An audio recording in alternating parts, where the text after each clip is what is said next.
Hello and welcome to episode 280 of The Crate and Crowbar. It is the 24th of April 2019. My name is Chris Thurston, and tonight I'm joined by Tom Senior. Hello. And Alex Wiltshire. Hello. Hello. Hello. Hi. Been a while since you've been on the pod, Tom, It's been a while, I think, actually. When was the last time? It was after Sekiro, wasn't it? Yeah, it was. Yeah, I think it was. Covered now.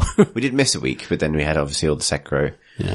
All the Sekiro all the time. Oh, yes. Oh, yes. Still good. You finished it now, Chris? I have now finished it, yeah. And that was an enormously, incredibly gratifying journey. So you go to some beautiful places before that game ends. You do. You really do. Lovely. Obviously, I think obviously people are champing it a bit to hear me/us bang on about how good that game is. But, I definitely, having now finished it, I see what you mean about like maybe the story is not, you know, is the thing that it doesn't have in its corner quite the same way that particularly Bloodborne does.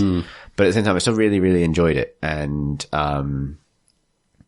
I ended up getting one of the weirder endings, I think, or fiddlier endings, which made me feel quite good about going back and trying it again. Yeah, it's been a long time since like the first thing I've done on finishing a game is go like, right, well, New Game Plus, time to go, because it's so good. Yeah. What do you mean fiddlier? So it's a From Software game, which means that if you interact with certain NPCs at certain times in certain ways, and you have the right items and you backtrack in the right ways and solve the right puzzles, you can unlock things and interactions. And Was that a guided path you went on, or did you? I just stumble happened, across well, it? I figured like some stuff out, and like it's not, I mean, it is all fairly well signposted. It's just the sort of the timings of things are specific. And, when I realized that I was at the end game, because I got stuck on the last boss for quite a while, and, went and sought out help. I don't like to use wikis and things because you can very easily see information you don't want. But as soon as I realized, I just wanted someone to tell me like, am I going mad? Like, or is, you know, this is the last boss. It is very, very hard. And, a member of our Discord community actually pointed out to me that, you know, yes, that is the end, but there are things you can go and do. So that, not necessarily what, but it encouraged me to go explore. And so I spent like another couple of days just like rinsing out the game. And then having now finished it, I went back and looked at the wikis and looked at the lists of bosses and realized, oh, I did do everything. So that's kind of nice to know because it means that it's really fun to go back. But I feel like and the ending I happened to get was one of the ones that's more conditional on a bunch of other things happening, which basically happened because I did everything, if that made sense. So like I moved, and I hadn't missed certain windows, so ended up moving everything along to the right end state. I think I know what you mean. Yeah. And so, obviously no spoilers, but that was a really satisfying experience because it feels like, and I don't think I've had this experience with the Souls game or Bloodborne of a feeling like I've seen everything in it. So if I play it again, it's just for fun and because I love the combat system and things. Whereas with Souls, I always came away from like a given, you know, run through it as feeling like, well, I didn't do this and this is the playstyle I could have adopted and I could have done this. Whereas I quite appreciate how much more honed Sekiro is. Yeah, the comparison with Souls is interesting because, in upcoming issue of PC Game, we've got like a big multi-page retrospective on Dark Souls and why it was so special. And as part of that, I wrote just a spread on Knight Artorias and Sif. And I realized just the depth of that one thread in that game. Like you could write pages and pages about it because like the ramifications of their relationship and what it means for you and your mission, in that game. And just the kind of, the tragedy of it and the way that story is presented in Souls. And that was just two characters. And you could say the same for Gwendolyn. You could say the same for Gwyn in Dark Souls. You could say the same for so many characters in that game. Like, it's such a beautiful tapestry of stories. And I don't think Sekiro is that, actually. I think it's got some of that. It's got some of it, for sure. So I think the Ashina clan is awesome. The Lady Butterfly and the Wolf and all that stuff is really interesting. But it's not as rich and like, doesn't feel as rich and just, I won't be thinking about it in 2 years' time. Whereas I still do think about Dark Souls. I still think about Bloodborne because they do have these, beautifully entwined stories and points of ambiguity that I find endlessly fascinating. Do you think that Sekiro is going out to attempt to do that, or is it actually trying to be more honed and more directed? It's a good question because like it tells its story much more clearly, as its central story at least, but it's still hard to put together compared to most other games. Like, you still have to do detective work to figure out what's happened to each clan, what's happened to each kind of group that's attempting to capture this immortality. And there are quietly interesting characters, and From Software games are brilliant at having off-screen characters that you never see, but are nonetheless really influential. And in Sekiro, it's Tomo. This mysterious warrior called Tomo, who's, I won't talk about it too much because the game's not been out very long. But if there's going to be DLC for Sekiro, I imagine it'll be focused on her and her kind of clan. Yeah. And in Dark Souls, it was Artorias, and they eventually told that story. And in Bloodborne, it was the mystery of eventually uncovering the DLC at the very end, like the origin point of the entire state of the universe is revealed in that DLC. And I just feel like there's more of that good juicy stuff in Dark Souls, and there's more of that juicy stuff in Bloodborne than necessarily is in Sekiro. There's some cool stuff in Sekiro, like you can figure out the history of characters and who knows who through item descriptions, through upgrades and things like and that. Feeding booze to people. Feeding booze to people. It feels like, from a storytelling point of view, it feels like, I think this is true of Sekiro a lot of the time. It feels like a more manageable set of things. Like, in addition to like the main clans, it is also kind of a story about like one generation of ninjas, basically. Like, one graduating class from Ninja Academy. Like, the same, and I can't really talk much more about it without spoilers, but you find out if you don't find out. If you go digging, you can figure out how characters knew each other. And when, in almost no point in Sekiro, if someone tells you a story and you give them sake and they say, I once met someone who thought this, that is someone in the game. Like, there's, no one ever refers to like, it's like it's like a soap opera, like the entire every character that matters is probably somewhere in the game, maybe with the exception of Tomo, which is a good point. But like, you know what I mean? It's like, you can start to draw the lines between characters and realize who used to be allies with who and who is no longer and who betrayed who. And, why has everyone gone to sulk in their opposite corners of the castle? But, that I find, very, effective. Partly, I think, because I think you can get a proper measure of it in one run, which you can't do in Dark Souls. That's definitely true, yeah. Which is the great disadvantage of the Dark Souls storytelling technique, where I in many ways is incredibly economical because it cuts down the amount of cutscenes you have to watch. It keeps you in the game all the time and doesn't often stop you to have a conversation you don't want to have. But it does mean that when you first encounter a boss, you don't necessarily understand anything about it because you haven't assembled all the bits of knowledge and you probably haven't discovered the items required to do that. So your first playthrough of a Dark Souls or Bloodborne is just full of, you should be baffled for most of it. Because you just don't have the plot pieces to understand what you're fighting and why. And that can feel like quite aimless in a way. The challenge is very direct and the challenge of those bosses is really exciting, but you don't necessarily get the narrative push until the second or third playthrough. And I'm not sure it's necessarily a bad thing, but it's something that Sekiro definitely corrects. I don't know if it's trying to correct that or if it's just doesn't have too many ideas. But I think it's sort of worthy as an experiment as well, like as a sort of optional kind of way into that thing. It feels more cinematic in some ways than the Souls games do. It looks amazing, doesn't it? Yeah. Good. It's brilliant game. Man, just let me, I used to think all games basically had to end in space. Like the old sort of 90s era of like platformers where like every final boss, you fight them on the ground and then maybe the sky and then in space. And this applies to JRPGs as well, right? Like if you don't fight the big villain on a floating asteroid or something, or a hunk of rock. Hasn't truly finished. In the cosmos, it hasn't really ended yet. But now I think all games should end in just like a very blowy field. Yeah. As the weather gets steadily worse. It's like Metal Gear Solid 3 got this very right. Before a lot of other games. Like the final boss fight in MGS3 is a direct influence on lots of final boss fights. Yeah. Bad weather. Yeah. Right. Yeah. I also really appreciated the Sekiro at the end in its final two bosses gives you like full Dark Souls on one side and full Sekiro on the other. Oh, the secret one and the secret one and the actual end boss. It's really true. One of them is pure Sekiro and the other one is pure jumping and hitting things in the arse. Yes. Yeah. So I beat the bull as well. Yeah. Just run around, hit it in the arse. I played a Souls game before. I got this. Yeah. Good. We've managed to talk about Sekiro and Dark Souls within the first 10 minutes of this podcast, which means we don't need to mention them for at least another 5 minutes. Okay. And I just realized that the game I've been playing this week heavily involves like samurai and quick reactions, so I shouldn't go next. Alex, you've been playing something that doesn't involve samurai or fast reactions. Well, there might be samurai in it somewhere, but certainly not quite fast reactions. I've been playing Ascension, the deck building game. I used to play Ascension. I've been wondering because old game. The reason I've been playing it is that a very, very, very long time ago, according to iOS, I bought it in 2013 or something. Damn. Maybe 14. I don't know. Did Owen Hill make you buy it? No, this was self-propelled. It might have been him. Well, this was on iOS and, but I haven't had an iPad until, a couple of weeks ago. And so it's been unplayable because it's all tiny little card text and it's just horrible. And I never, the tutorial is okay, but I just never got past the tutorial and just couldn't understand what the fuck was going on.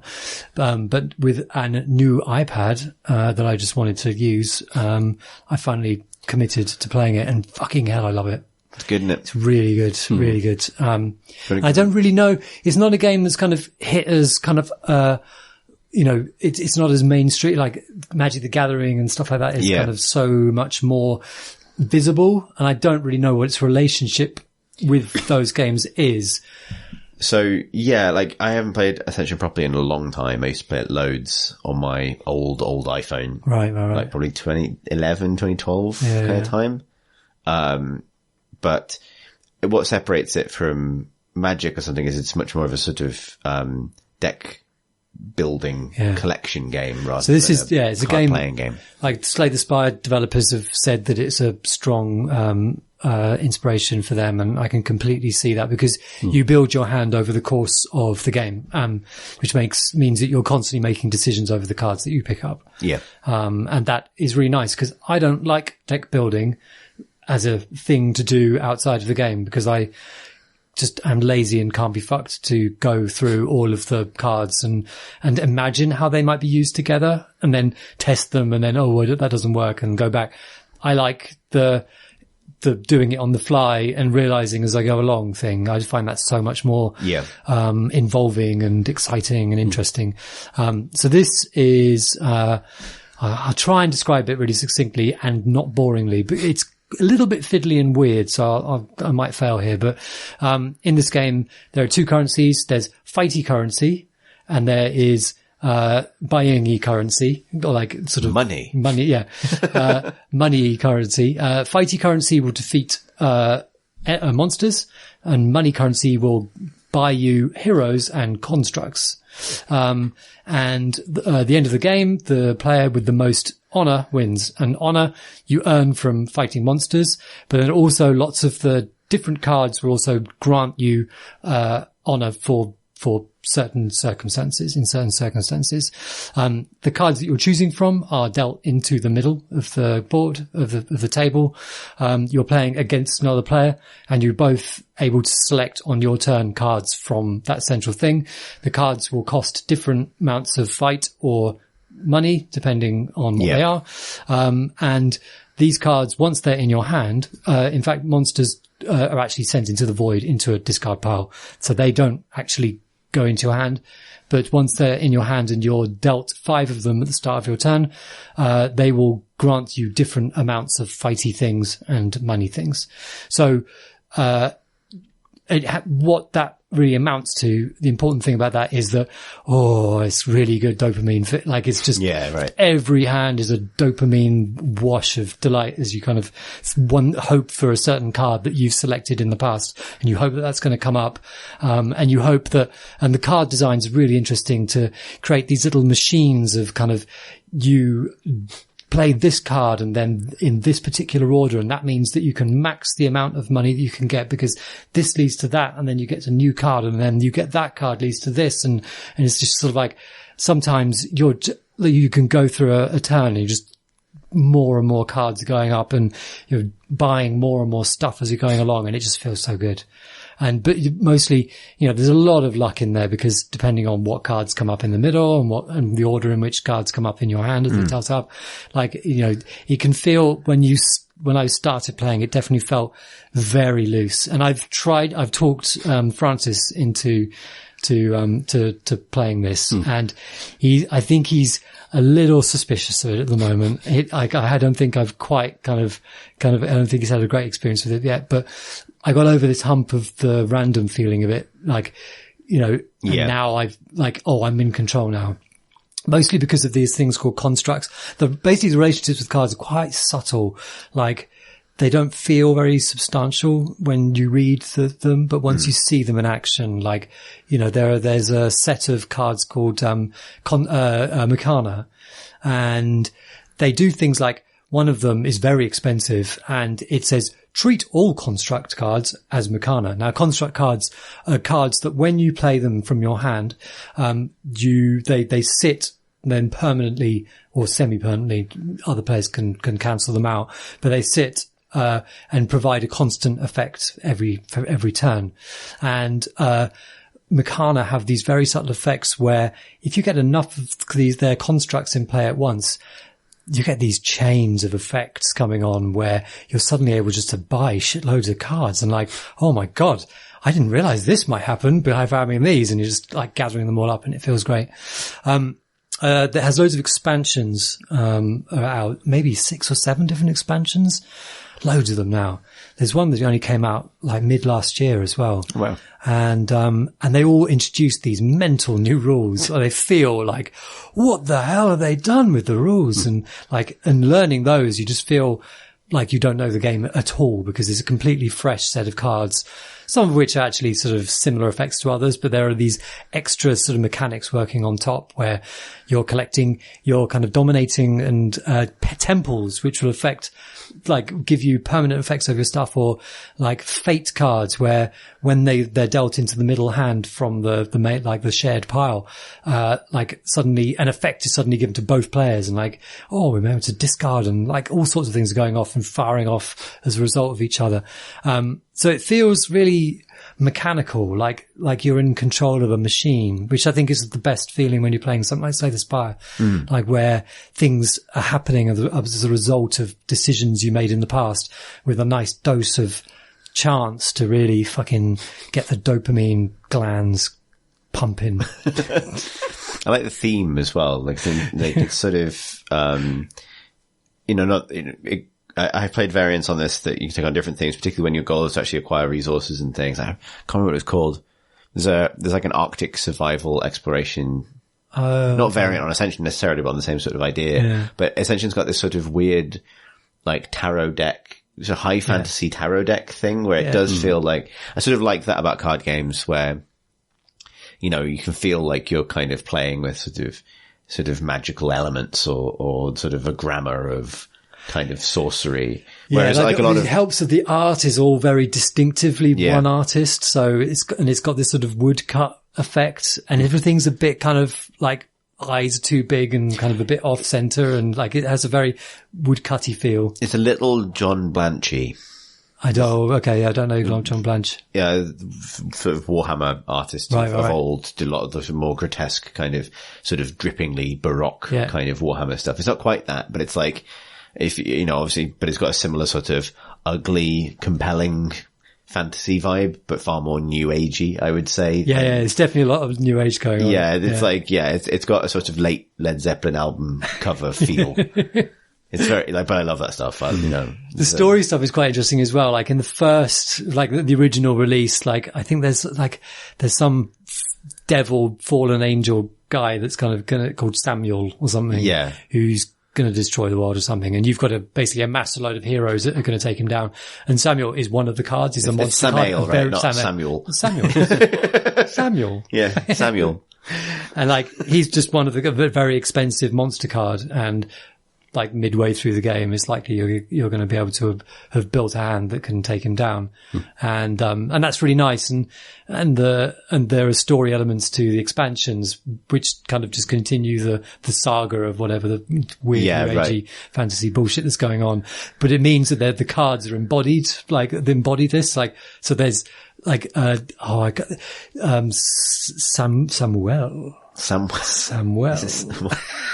Sam Badley. He's like I can't remember. There's a certain phrase of his, like as if he's been reborn, but there's another bad dude that's turned up as well. And that's like, it's just quite cute, really. Really enjoyed that. And like, it's just, is good and very, very, very overly So compelling. you're playing on iPad. I'm playing on iPad, and the PC version is identical. Like, it's just completely I identical. get it again. And if you buy the PC version, it comes with a bunch of the expansions, like, automatically. Is it a paid for thing still? Yeah, it's like £7, but that's with, like, it works out way cheaper than iOS. Oh man, Sorry. I'm back in. You made me want to play Ascension again. And it used to be my go-to on trains. Thanks for that. Yeah. Have you played Ascension, Tom? Yeah, I played loads of it. It's I've got the expansions for it on iPad. Oh. Yeah. It's initially terrifying to look at. It's kind of like, oh my God, what the It's because fuck? there are so many reservoirs of resources and places to draw cards from and bin cards into. The Void. The Void is just a place where you can drag a card to make it vanish forever. And that's super useful. It's like, say, the Spire, where trimming your deck is as useful as acquiring cards. I should mention that, like, the aim of the game is to amass a certain number of sort of power points. I can't remember what they're called. Their honor, yeah. Honor, that's it. And, but every card you acquire has an honor value inherent. So, there's this hidden thing in the, you're not quite sure exactly how much honor your opponent has, because they're acquiring cards all the time and amassing honor as part of the deck. The deck itself is capable of winning you the game. But you can also just build a deck that kills stuff, and you just get instant honor for killing stuff as well. Yeah. So there's and that's public as well, so you can see the earned honor, but not the accrued honor. And so you wonder what your opponent's going for. Like, there's loads of interesting trade-offs throughout the resource system in Ascension like that. Yeah. But initially it looks terrifying. It's worth just getting to. Well, part of learning how to play this particular vision of it, like, not, the digital version, is learning the ways it tells you what's going on, because during an opponent's turn, like, I've only been playing against AI because, like, I couldn't find a room that worked properly on iOS, like an online room. But anyway, it shows you the cards kind of the other player is choosing, and it, like, holds them for a moment, but also it shows you the cards they're sending to the void, and it takes a while for it to click, like, what the difference is and what you should be paying attention to, and what is really in, like, there are loads of little sound effects that use bell sounds and, like, certain sounds that sort of, and then there's have you come across the Sordid Asp? The name rings a bell. It's like, this is in one of the expansions. It's just called the Sordid Asp, and there are quite a few in the deck, and it's a really cheap card. It's only a three value monster, and they come along quite a lot, and it has this incredibly distinctive whenever you kill it. And, like, I was playing it all weekend at my mum and dad's, and, like, I had the volume on minimum, but it was not enough. People just say, what are you doing? What are you doing? Strangling an asp, mum. I don't want again, Alex. I don't want to watch Antiques Roadshow. I want to play with my Sordid Asps.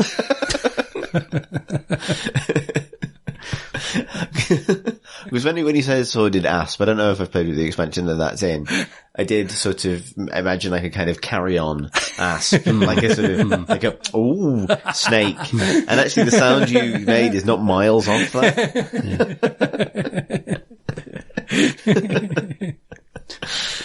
I can't imagine what it's like on PC, because I'm so used to it's very tactile. You're moving cards around by dragging them around. Yeah, I tried to do that on PC, but actually you kind of just click on stuff. Yeah. It's a lot less effort. It's probably better, isn't it? Yeah, it's very. I've got a new laptop with a touch screen, so I can just pour at that. Fucking go. Yeah, here we fucking go.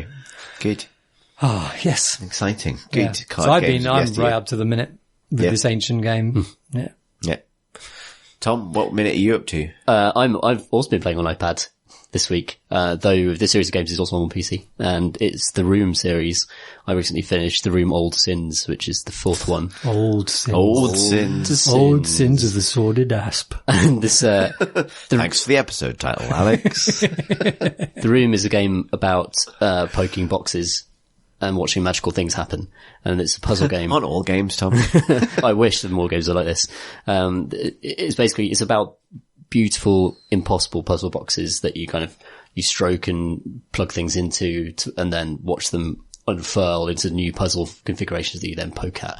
And I'm not sure what it's like on PCs. I think it's going to lose something for not having that tactile touchscreen thing, because you're literally sliding nuts and bolts, around and like pulling, just stroking to pull out little drawers, and then tapping to pick up a key, and then tapping to put the key into another thing, and then twisting it with your finger to make it go round and hear this delicious click. And then it opens up like a tulip, and a new wow. And then a beautiful. I'm gonna open the window. Jeez. New puzzle castle will emerge from the center of it, and then you plug things into that and click on it and stroke it until it again.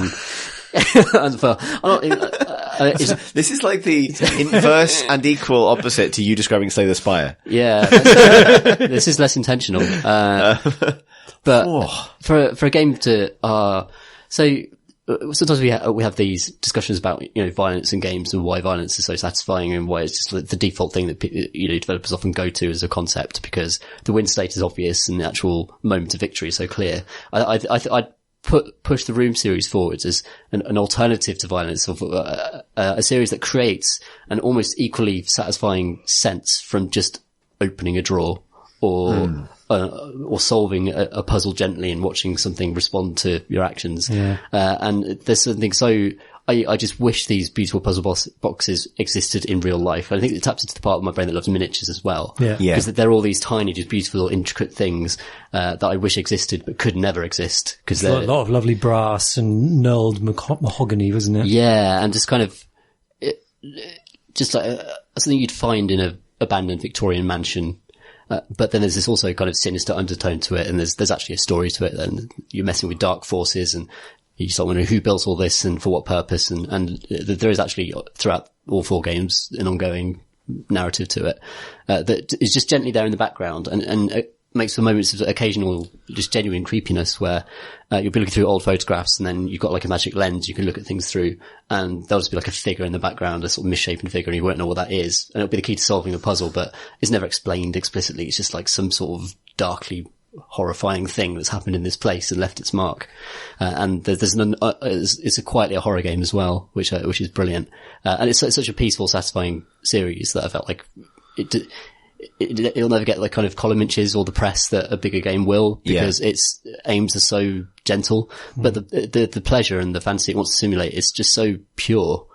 It's really universal as well, because my mum really likes that series. My dad and she's not interested in games, really. And she's been playing with my daughter, and they both, like, my daughter is like very fiddling, like loves to fiddle around with everything, and like, this is perfect. That's perfect. Like, it's just sort of ultimate fiddly game. It is, yeah. I was wondering if they were making a new one, and I mean, presumably they are, because they've done incredibly well. But they're, Fireproof Games, I think they're called, who make them. They put out like a Twitter poll asking their followers for, which was their favourite game, and everyone said the third one was. And that was actually much more open environments. There were multiple endings to it and stuff like that. Oh, right. So that might be a sign of the way it's going in the future. But I do actually really like Old Sins, because it's just one dollhouse that you zoom into rooms of. Oh, cool. And then you might solve a puzzle in one room and then pick something up that will then you plug into a different room, and they're all themed around this, old family house. It's like a Folly, but rendered in beautiful tiny miniature form. And just going into different, smaller and smaller layers of reality, as you kind of, there's a really nice magical feeling to it. Cause I always quite like the idea of there being one box, and sort of delving, on how, sort of, you could never believe that this would be inside that after having caressed that particular thing round. Yeah. Yeah, indeed. But yeah, if you want to zoom recursively into a living room forever, solving ever more complex puzzles by stroking things, then the Old Sins is an absolutely beautiful, wonderful game. It's a brilliant series, and everyone should enjoy it. Ideally on iPad, I think, where the tactile elements are well realised in its touchscreen. Have you played this anyway? Have you played on PC? I haven't played on at all. Yeah. No, I've not played on PC. I haven't played on PC. Because it's got some of the qualities from, I think Pip might have played it, but like, it makes me think of what the qualities are of, hidden object games and things like that as well, which are also about that. Pip wrote a really, awesome piece for Gamer about why, I think it's just called Why I Love Hidden Object Games.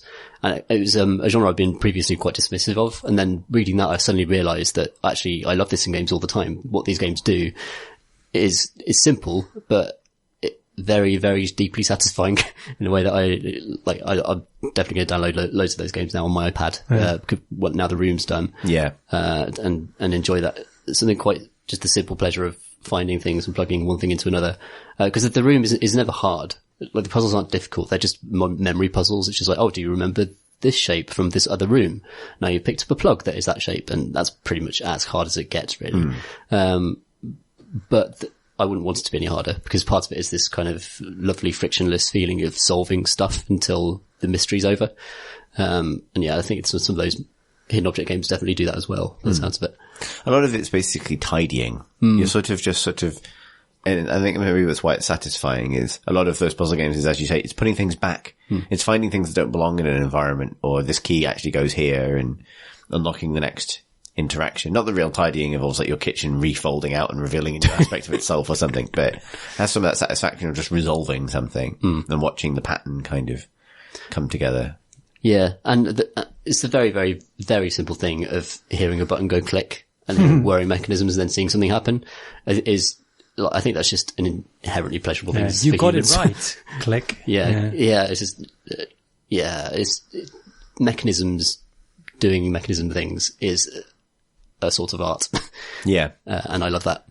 Yeah, like a cuckoo clock kind of feeling, right? Yeah. Yeah, or like an old watch that you have to wind and it's got its gears visible, and you just look at that endlessly, and the act of winding it involves you in that in a way that is just deeply satisfying, even though you're not responsible for designing or executing it.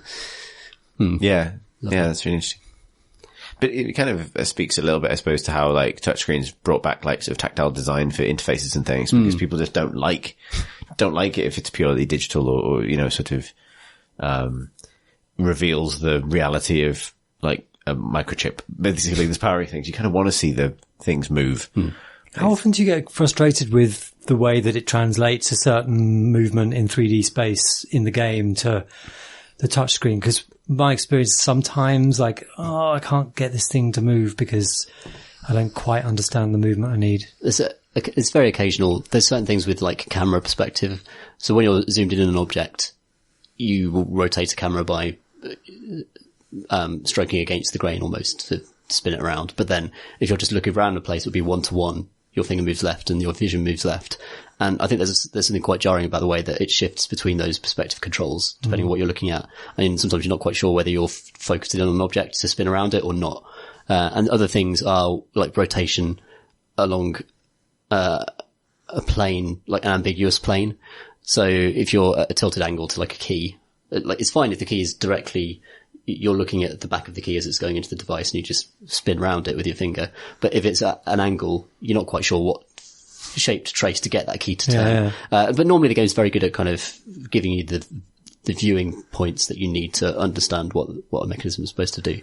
There's a really, really nice puzzle in the old Sins where it's like a series of pivoting, spinning, blades, and there are circular points attached to these blades that you can move up and down the blades. But when you spin them all, they trace out organic shapes in light, and it's absolutely delicious. It's just, oh, that was nice. That was a very nice puzzle. Just something in a sensory perspective, just delicious to solve and look at. And man, the series is constantly like that. But yeah, you're right. There are occasional moments like that for sure.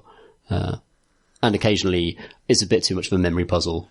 If you've come back to the game after a week or something, you don't necessarily remember that, there's an acorn-shaped thing in that room. But there's a good hint system where there's a 3-stage hints at any given point that unlock over time that you can tap the corner of the screen to see. So they've really honed it. I think it's very, very good. And I really want them to just make one of these every 2 years for the rest of my life, and I will always play them. It's just a guaranteed source of joy to me, the Room series. And that's a nice thing to have, isn't it? Awesome. Yeah. What is that? Well, you gave a hint as to what you've been playing. I did, yeah. So I have obviously left behind hitting people with the katana, take up hitting people with the katana in Katana Zero, which is it doesn't have any katanas in it. Yeah, katanas, :0. Gun lots, no. It is zero. It is, in fact, one katana, I would say, is the more correct title for the game. It is a 2D side-scrolling sort of action platformer, with, a combat system, very combat heavy, and very narrative heavy.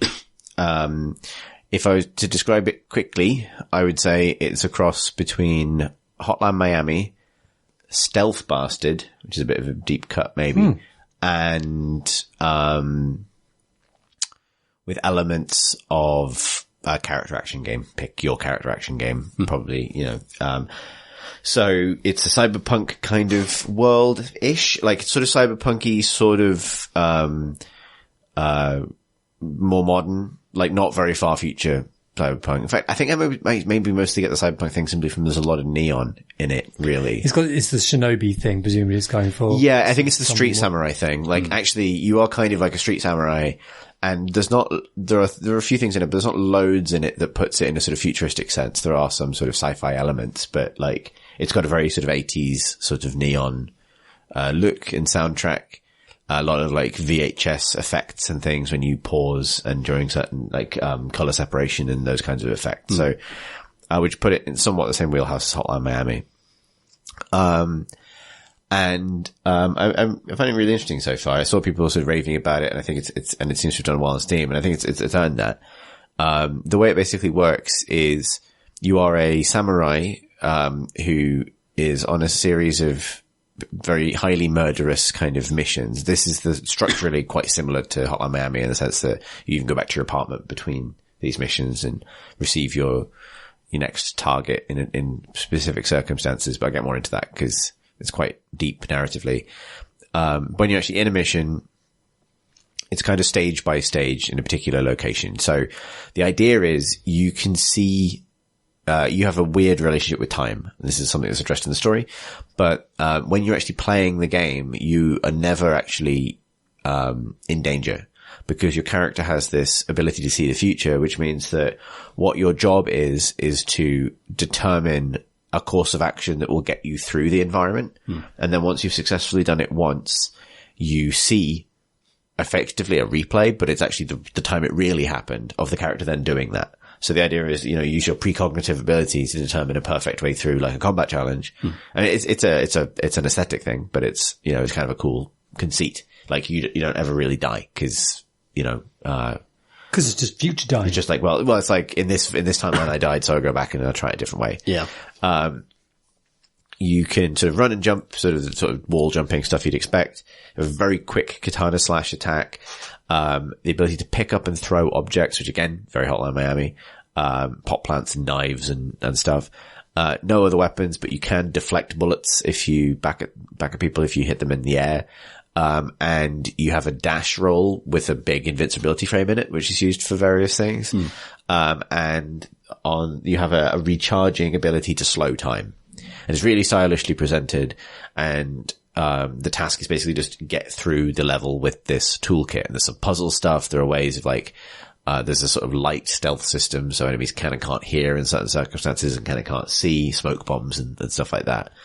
If you die, you have to redo the stage that you're currently on from the beginning. So it's that can feel quite punishing because you have all this time stuff, like, and when you die, you see yourself rewind back to the start of the level. It sometimes feels like if a kinder version of this game, because it does get hard, would have you, rewind Prince of Persia style, like immediately after you screw up and then try the thing you screwed up on again. But it's not really. How long might that be? How far is the start of the So it's never like loads, but like, I think when you actually eventually do it, normally it'll take you like 30 seconds to a minute to clear the stage. But obviously there's a lot of trial and error, and you take one hit from anything and you're dead. There's no health bar. You're dead if you take a single hit. So the thing the game wants from you is to demonstrate that you can do the level perfectly. And that means that it can be a little frustrating at times to fail right at the end of a level and just want to redo the bit you failed and have to redo again, perfectly redo everything else. It's never mega long.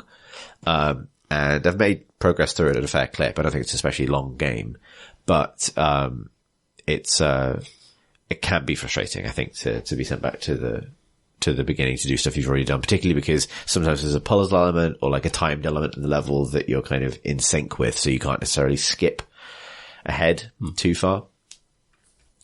And so that's a big part of it. But the other really big part of it is, so as I say, the presentation's really lovely, like loads of lovely incidental animations. So each level has a soundtrack. The soundtrack's pretty good, but you even see the character put earbuds in at the start of the level, and then the name of the track comes up, like, on their, like LCD MP3 player screen. That's cool. Like, it's just little sort of, like little details like that that are really nice. But it's also really narrative heavy, and I think choice led. Like, I'm on my first playthrough, and I know I've made choices that have affected things.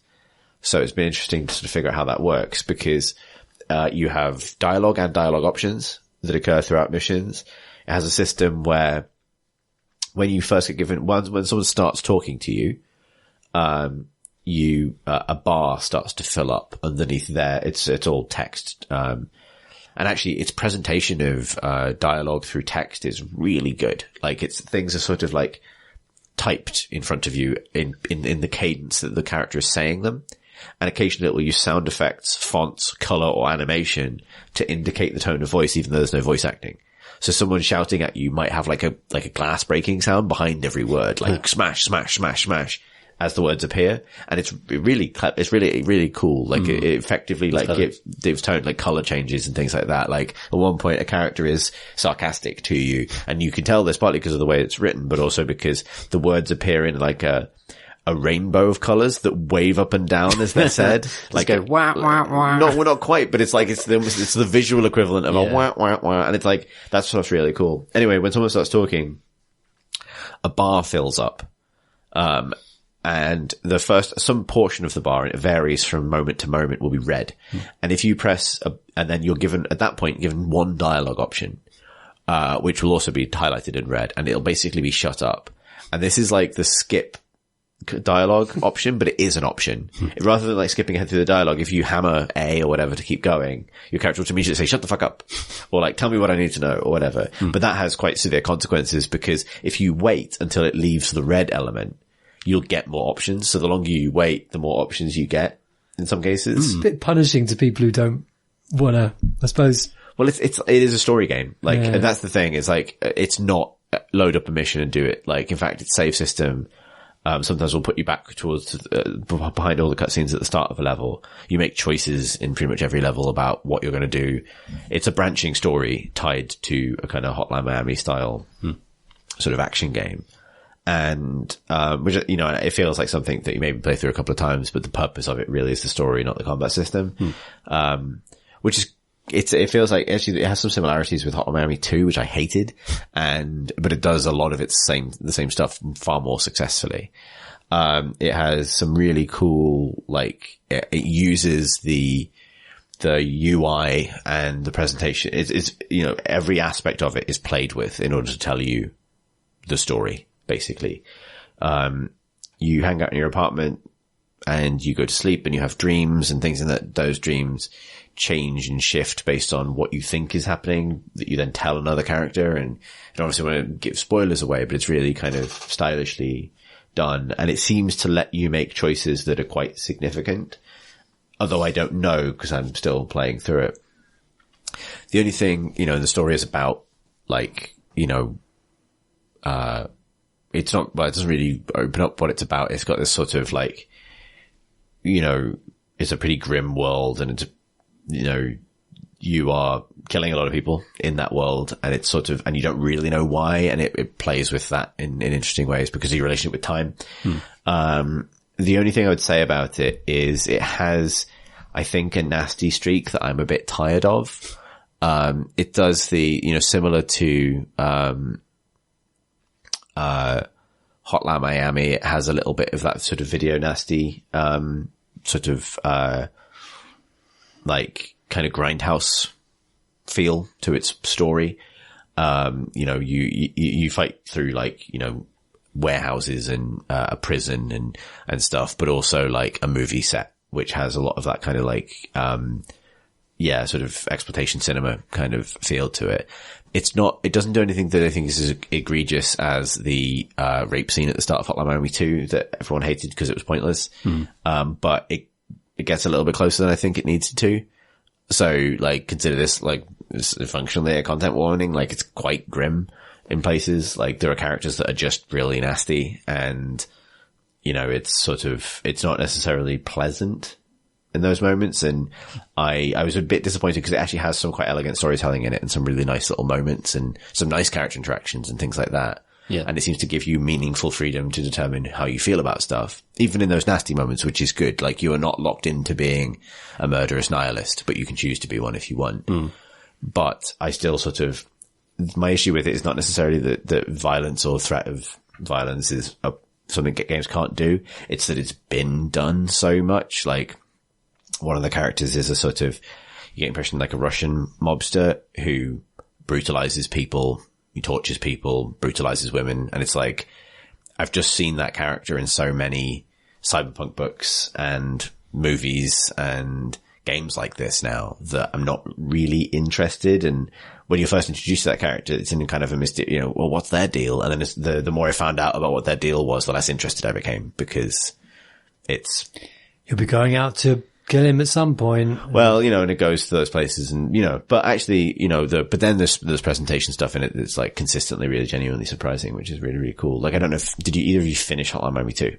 No. Right at the end. At all. Right. Yeah. Which is the right decision. But right at the end of Hotline Miami 2, there's a drug trip sequence that's genuinely really cool. And this feels like that the entire time, which is really good. Cool. So yeah, seems to be doing well. It's got like, I think it's, kind of a little surprise hit. Feels great as well, like really good attention to how it should feel to hit someone real fast with a katana. I saw a video and it had a shitload of screen shake. Oh yeah, it's like when you press attack, you don't just like, I'd have to frame by frame tell you everything that's going on, but what I think happens is, for a single like frame, the entire screen goes black, except for like a single pixel perfectly straight line across the angle of attack, which is then like color separated as the world fades back in. So it's like you've sliced time, basically, right? Like it is playing up that samurai movie thing of the blade moving so fast. No one ever sees it. So that's kind of a nice, marriage of, theme but this extra kind of like VHS video nasty kind of look. It's cool. Yeah, sounds cool. It's cool.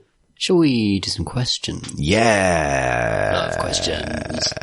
Yes, we shall. Love them. We shall. We do. Our first question is a story, and it comes from Mitchell, who writes, I was going to write in with this story after the discussion about the Boots lunch meal deal, but decided that it wasn't relevant to the podcast. However, now that there is a precedent, because we did read an amazing meal deal life hack story last week, here goes.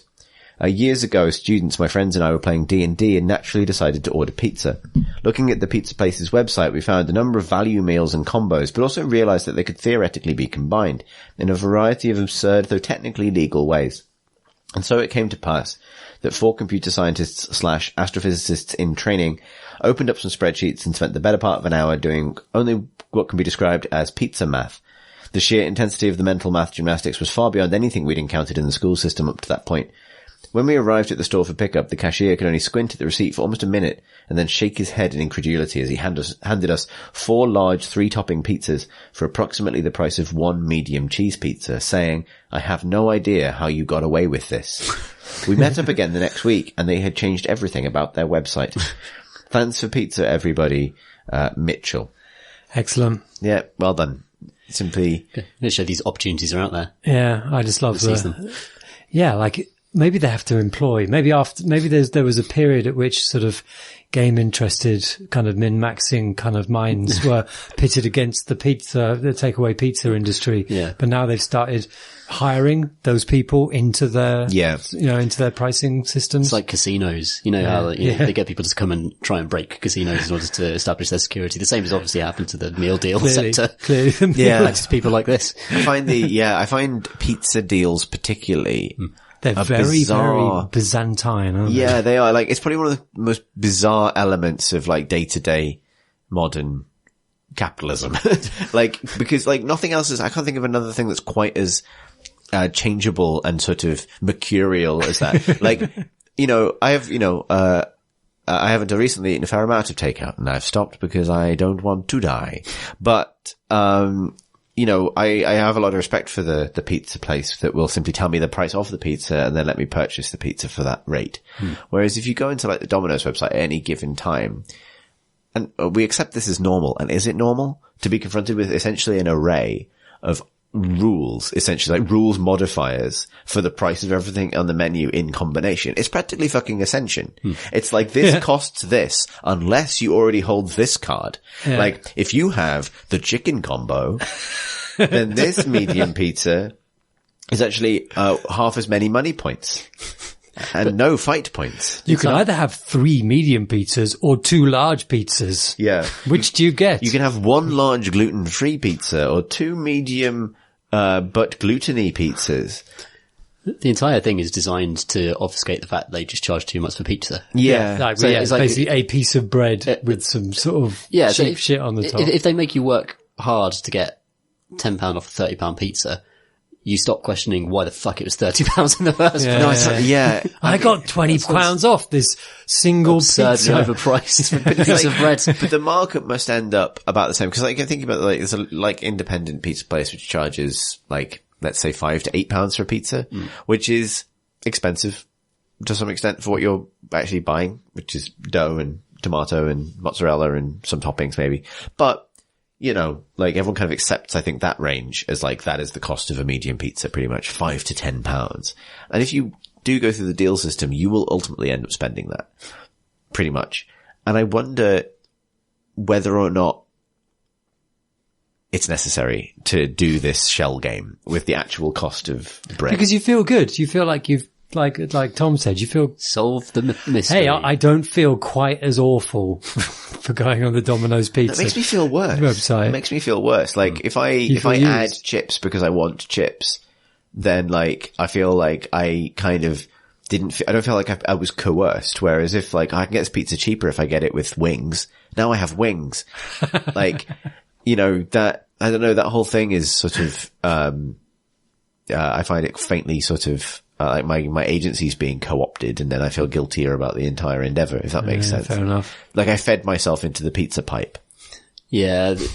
Don't ever look at the way things are sold on the internet, as it will make you depressed about the human psyche. Yeah. So if you've got a row of 3 deals, one will be really overpriced, one will be underpriced but look cheap, and the third one is what they're actually trying to get you to buy, which is in between but still above what people would ordinarily pay for a thing. And it's that type of, like, everything you buy is in a very carefully framed context, and pizza deals are the same. So who is being gamed in this system? It's often us, apart from these intrepid astrophysicists. Yeah, we need them. They are our heroes. Yeah, they are. Yeah, they're cracking through the system, the Matrix. They are breaking through, meeting the architect. It's Papa John, I guess. The Matrix is but then Papa John takes them as his own, and then exactly. They are arrayed against us. Took the wrong pill. That is actually the plot of the Matrix sequel. Like, pretty much. Papa John. There he is. And now you've got to reboot the Matrix, but make the deals even more compelling. That is more or less, as far as I remember, the plot of the Matrix Revelations. Close enough for jazz. Good. Well, thank you for prompting this meditation on the evils of gamified pizza purchasing. Shane writes, there are many good games out there and many good books, but not many good games based on good books. What writing do you feel has been neglected and deserves to be gamified or hasn't got a proper representation in the gaming medium yet? Personally, I think Ender's Game deserves a Mass Effect style RPG with an added homeworld RTS built in for the space battle simulations. How about you, Shane?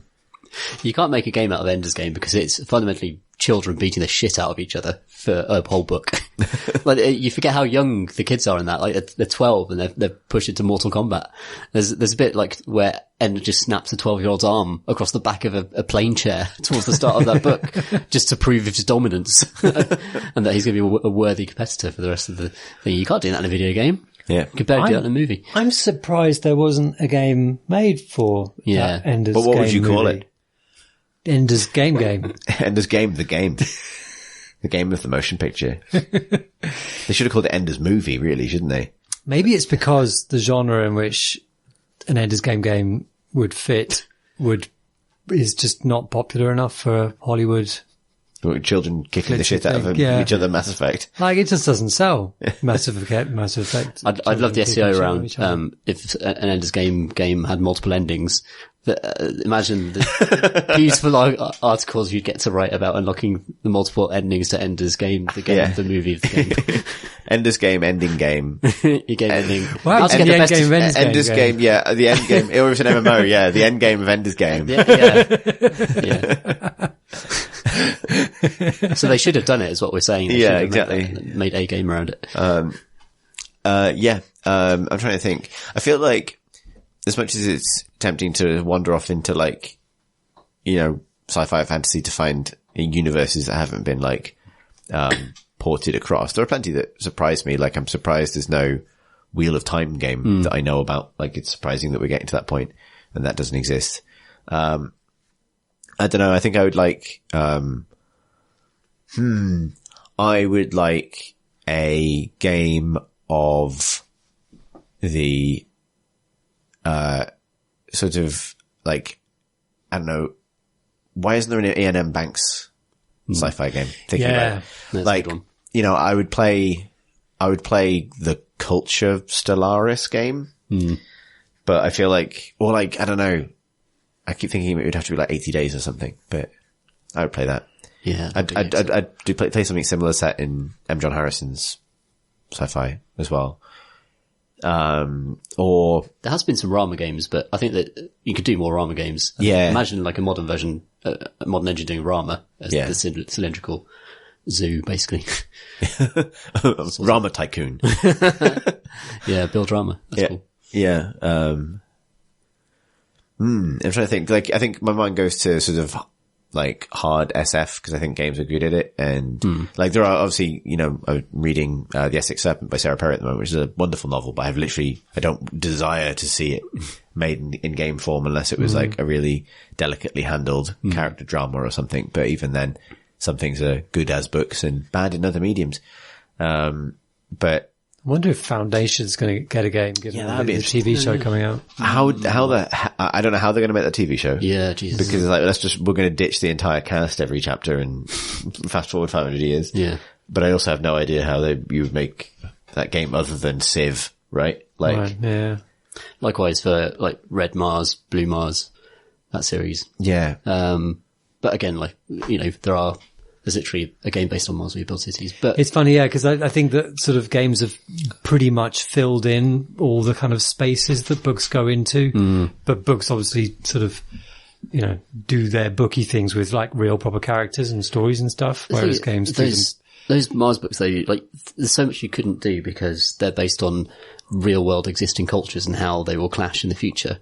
And games just like don't want to deal with putting existing groups in games very much, like, especially in the context of, this section has been founded by Islamic countries and they have cultural differences with, imagine trying to tell that story in a video game and like you wouldn't even want devs to necessarily attempt it because it wouldn't necessarily. That's the thing. Like, well. I think the game I'm imagining is like, I'm basically just thinking of like Inkle doing it or like, Fail Better or somebody with the chops that I trust with that material. Yeah, right. Like to do adaptations of that kind of thing. But really at that point, what you're talking about is like really just interactive fiction written in the same level of quality as good SF. Yeah, right. And, imagine what Ian McEwan would make of this. I was about to dunk on Ian McEwan as well. Yeah, exactly. What I want to do is hurtle into the future in gravity boots or whatever the fuck it is he said. Yeah. Oh yeah. So yeah, anyone who hasn't heard the news, Ian McEwan's sci-fi novel is not a sci-fi novel because Ian McEwan wrote it. Actually, yeah. I mean, what's the most video game adaptable Ian McEwan novel? I don't know, we could make a game out of the start of Enduring Love and you have to run around underneath a hot air balloon with a big sheet and try and catch plummeting men.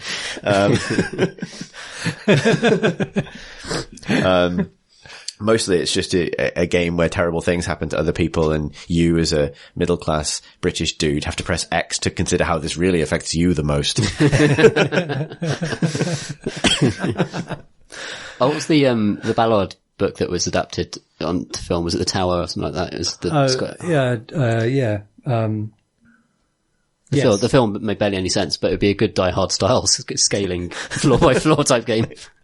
High Rise. Yeah, High Rise, discovering new layers of hypocrite. You know, that might work, you know, because you've got like a sort of an action game in the sense that kind of the floors have kind of division between them. They've got like front lines and things. Yeah, and you're all running into the supermarket to take like as many provisions as you can, and then go to the swimming pool and kill dogs. The architects are just literally the final bosses on the top floor. Yeah. Like, it's a very video game structure. It's good. Yeah, it really is. How come they never made a Hunger Games game? An actual official one. Yeah. That's really good. Speaking of other games you can't say. That's mental, isn't it? Yeah. God, how expensive must the Given the Battle Royale subsequently then dominated all games ever. Yeah. At what point did they decide, yes, we're not making a Hunger Games Battle Royale game? Yeah. I'd kind of love that because actually I find the Hunger Games films quite visually inventive in lots of ways. In terms of the dress sense and a lot of the outfits and then imagine the cosmetics. Imagine unlocking that shit in a video game. Why not? Be quite nice. Incredible that didn't happen, really. Yeah, it's think true. about it. It is true. And also wonderful. Yeah. It's probably for the best. I think that goes for all of the books that we haven't come out as games. Yeah, you're right. I'm genuinely pleased.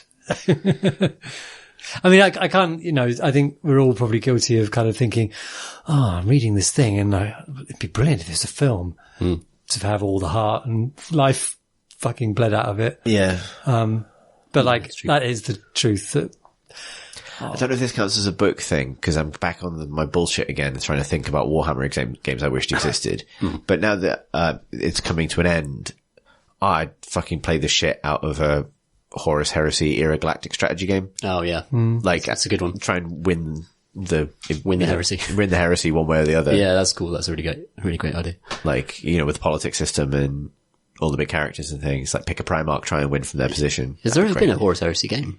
Yeah, there's, Talisman, like there's the digital version of the Horus Heresy Talisman game. Yes. Yeah. I think there might be a few others. I think there's a VR game in the works that's set during the Heresy. And, Adeptus Titanicus, the game is set during the Heresy as well.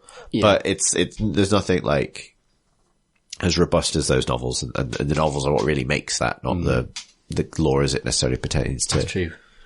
But they're all, like, ready to be converted into video game characters. Oh yeah. Given what they look like. Like, I mean, I can fully visualize the diplomacy screen for all the different sort of, yes, like Primarch characters. That'd be amazing. That'd be so, very good idea.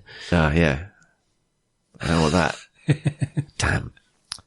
The next question, comes from Lucas, who writes, "Hi all. I bought Heaven's Vault because I love Inkle from 80 Days and their dev talks. I almost immediately quit playing it over its infuriating intro, based on mostly fading the screen a bunch, weird animations, and worst of all, slow walking speeds, with odd controls. I only didn't uninstall it because I saw that the last pod had a discussion about the game in it, and I wanted to hear if it's maybe worth sticking with, and I guess it might. Anyway, I was wondering what your favourite game with a truly terrible start is. Thanks for podding, Lucas." We have a few candidates for this. I think, I'm going to steal a march on Alex here because you mentioned it during the break, but like, I think although it's necessary for the story, I think Metal Gear 5 Phantom Pain has, if not a terrible introduction, there's such a misleading introduction about what this game is going to be. Yeah, that's true. That I think it fails. And I think this because I genuinely thought that Pip might quite enjoy Phantom Pain because there's a lot of just solving problems your own way and kind of freeform open world stuff. And it's not mega violent really. It's just, you know, attaching men to balloons and petting a dog, right? Like, except the beginning of that game, it just hadn't occurred to me. The beginning of that game is like 90% grotesque injections, blood, screaming, and it feels like a horror game. And it's very railroaded scripted. Yeah, railroaded scripted horror game thing. And it's like, and then obviously flashbacks to the end of, Ground Zeroes, which is also nonsense if you don't know what's going on. You know what I mean? Like, sort of, you're completely at sea. I think it's very effective cinematically, but also like, almost like a huge failure when it comes to explaining, like... Did you do a lot of hovering behind it going, it's actually like this. You just got to get through this bit. Yeah, this is years ago. It's like, well, how long does this last? It's like several hours. It's a totally different game, isn't it? It's really strange. It's like, I was just thinking, cause it's like, I think I don't have a lot of patience now for games that are like, I will explain to you what you will actually be doing in 2 hours. Like, no, tell me now. I want the game that I saw on the back of the box, not this. And it's not to say that you can't do a big ambitious intro, but I don't know, like Resi 2, for example, the new one was much more effective at that. Like, opens, then you're immediately in a little mini level, and you learn the entire vocabulary of the game, and then off to the races you go. Any other thoughts on this? Yeah, and I think Metal Gear has been pretty much guilty of that throughout, where, you know, and not as badly. Yeah. But like Metal Gear 3, again, like cinematically, you know, it's kind of like has nice flappy fabric in the wind. That's great. And, you know, it looks great and things, but, you know, that the guts of that game were fucking awesome, sort of delving around in the undergrowth, kind of watching enemies and stuff like that. And like it took a long time to get to it. I think there's so much craft in making your first experience with the game exciting. Because you are worried about whether or not you're going to get it or whether or not you're going to like it or what the controls are, right? Like entering a game has a lot of anxiety attached to it. There's a point where you feel like, oh, I'm in safe hands and I'm going to enjoy myself. That takes a lot of skill to craft. I recently finally got around to playing God of War. I know it's a console game, but that is a beautifully crafted opening. It's lovely, isn't it? Yeah. Like, throughout really, like, but obviously specifically at the start and introducing everything bit by bit and escalating and playing with your expectations and things. And it's very easy to suddenly 2 hours have passed and now you're on an adventure, and it's like crafting that is not easy. Like making it that easy to completely get what the game is about. I think introducing a world is so difficult. And I was thinking about Mass Effect Andromeda in particular, which I went back to last month, just in the wake of Anthem and everything, just to sort of reappraise it really. And it's exactly how I remember it. It's like a perfectly decent game once you get past the sort of hump of the start of it. But the way it like the start is a disaster. Like the way it deals with like first contact with an alien species is so throwaway and just tonally. Do you like our jackets? It's tonally fucked up. We are from a different galaxy. They've crash landed on this alien place and they've just come across like the corpses of their friends who they were in, you know, training with for, you know, a lifetime before they even came out here. And they see these aliens who shot them, and there's just almost total indifference to that entire setup and they're like, oh, what were first contact rules? Oh, we're supposed to speak and not fire first. And then, one of them stands up and the aliens just start shooting. They're like, well, fuck it. Fuck that then. And better get into the gun tutorial. The gun times. And then they're like whooping and really excited about being in the fight, but they're in a very harrowing situation. It's like Tony, none of it works at all. Like it's terrible. Yeah. And also it means you can't take any of it seriously because it's opened with this slapstick thing. And, first contact should be like an almost awe-inspiring magical thing as it's been depicted in science fiction before. It's like, this is a huge thing to meet a new alien species. And it treats them as disposable video game bad guys. And squanders a massive opportunity it had. I think you're right, but I think it's also partly their fault for setting it up as a big thing. Like sci-fi, Mass Effect is so Star Trek, and now Star Trek is becoming so Mass Effect. Yeah, that's like, true. Yeah. You know, but Star Trek has always had, you know, like, you think about Star Trek's relationship with First Contact, where it's like, technically we have this prime directive, but, well, I'm Jean-Luc Picard. But it's like, but like the rule of cool supersedes it every time. Like, if your plan is rad, then don't fucking shoot them. Go for it. Yeah. It's very rarely shoot them, but it'll often be like, maybe just read them a bit of Blake. You know what I mean? Like whatever. Don't show them the spaceship. We're going to put on a big offensive hat and go talk to them. And it's because, you know, there's an understanding in Star Trek that first contact is important, but it's always just going to be people but blue, or people with a hat on, or people with weird hair, or people with a ridge on their face, or something like that. Like, it's, you know, and so Andromeda sets it up so much, like you're going so far, and, you know, Mass Effect, the original trilogy of Mass Effect games had a reason why the majority of extant sort of spacefaring alien life was bipedal and looked a bit like a person in a suit.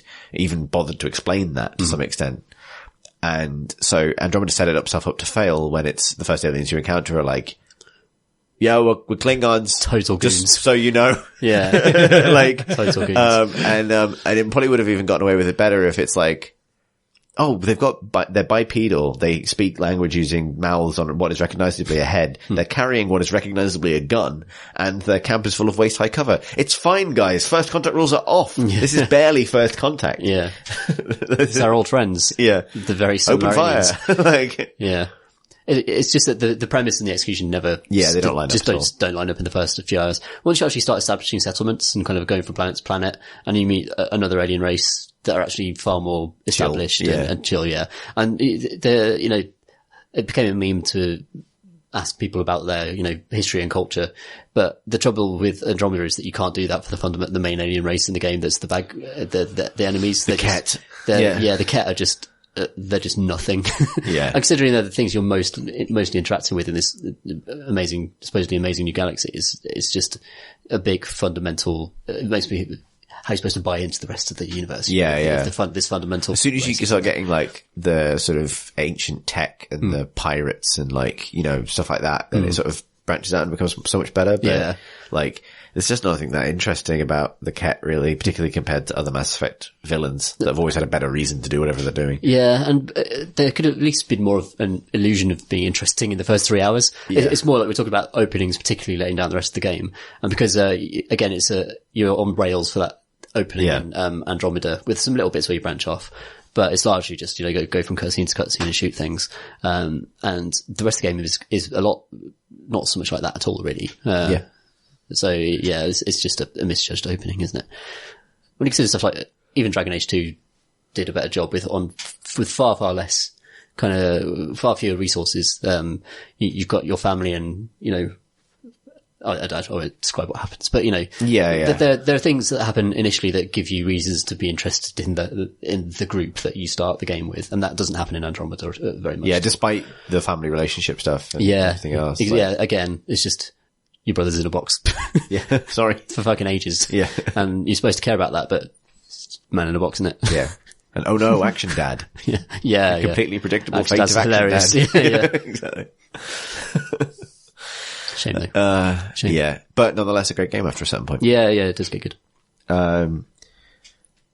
Our final question comes from, is it a question? Comes from Sam, who writes, "Hey, not to ignite the debate again, and obviously I'm intending to, otherwise I wouldn't have sent this email, but I've noticed another weird thing Americans do with their knives and forks. They say them in the wrong order. As I'm unemployed, recently I've spent more than a regular amount of time watching food videos on YouTube. I've noticed several times that Americans will say fork and knife instead of the acceptable and correct knife and fork. This obviously breaks the collocations we have in English, such as fish and chips, health and safety, not chips and fish, and safety and health. Please help them by declaring that they are wrong. I've attached several pieces of evidence in the form of links to YouTube videos, so I don't sound like I'm lying, which I clearly do if I am being this pedantic." Sam. The mystery deepens. Yeah, the mystery deepens. It feels like I never really truly understood anything about deep riven divisions between our nations. There are Jeep rivens? Jeep rivens. Deep and driven rivens. What are you talking about, Alex? I don't know. You're not having any more Red Bush But tea. it's bad, though. I mean, is this... I don't know. All we can do is put this out there as this year-spanning podcast mystery continues. Like, I feel like we're going to get to like Act 3 of this, and we're going to discover that... And I've been to America quite a lot in my life. We're going to discover that we don't even have knives and forks at all. Like, it's just 2 paddles or something. And, this entire time it's just been a mass hallucination. Well, maybe we'll discover actually that they are using the knives and forks in the way that British people used to. But we're the ones that have changed. Mm-hmm. Yeah, right. I think it is spreading because someone tweeted at us saying that people are using knives and forks incorrectly in Yorkshire. And if it's in Yorkshire, then I think who knows how deep this goes. It could be less far or further. Yeah, I mean, obviously, we started this 280 episodes ago as a PC Games podcast, but as we regularly increasingly become a kind of cutlery and meal deal conspiracy channel. Yes. Well, I mean, we've struggled for a long time to figure out what to do with our YouTube channel, and we're trying to game those algorithms with this extreme content. And there's a lot of places you can go if you want PC Games opinions, and I say that knowing that there's a danger that people listening to this will very much go and do that. But really, the fact that we have to ask you, our listeners to let us know anything weird that you've discovered about transatlantic fork and knife use. Use and usage in a linguistic sense, just goes to show that there's obviously an appetite from at least like 14 people to find out more.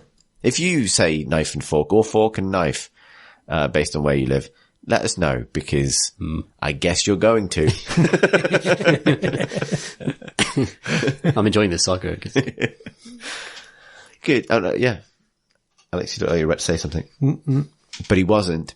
That's all of the emails that we've got time to read out tonight. You'd be glad to hear.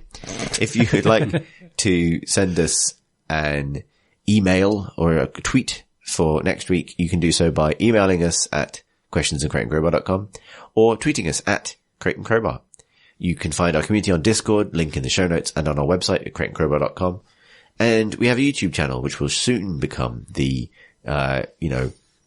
Cutlery Truther hub for our little corner of the internet. And unless you can find it at crateandcrowbar.com. No, fuck, that's wrong. youtube.com/crateandcrowbar. Doing so well. Thank you as ever to our Patreon backers for their intrepid support of our investigative work into how forks do, or whatever. More about the Patreon. Forks and their doings. Yeah, the doings of these forks. A full length, actually, yes, at a certain point in the Patreon, we won't tell you when because you might go for it. We'll produce a full length movie about the doings of these forks. That's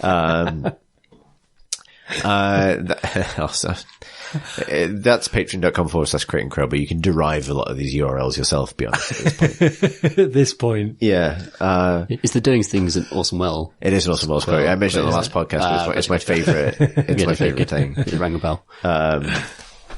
Yeah, it's wonderful. I might repost that entire quote.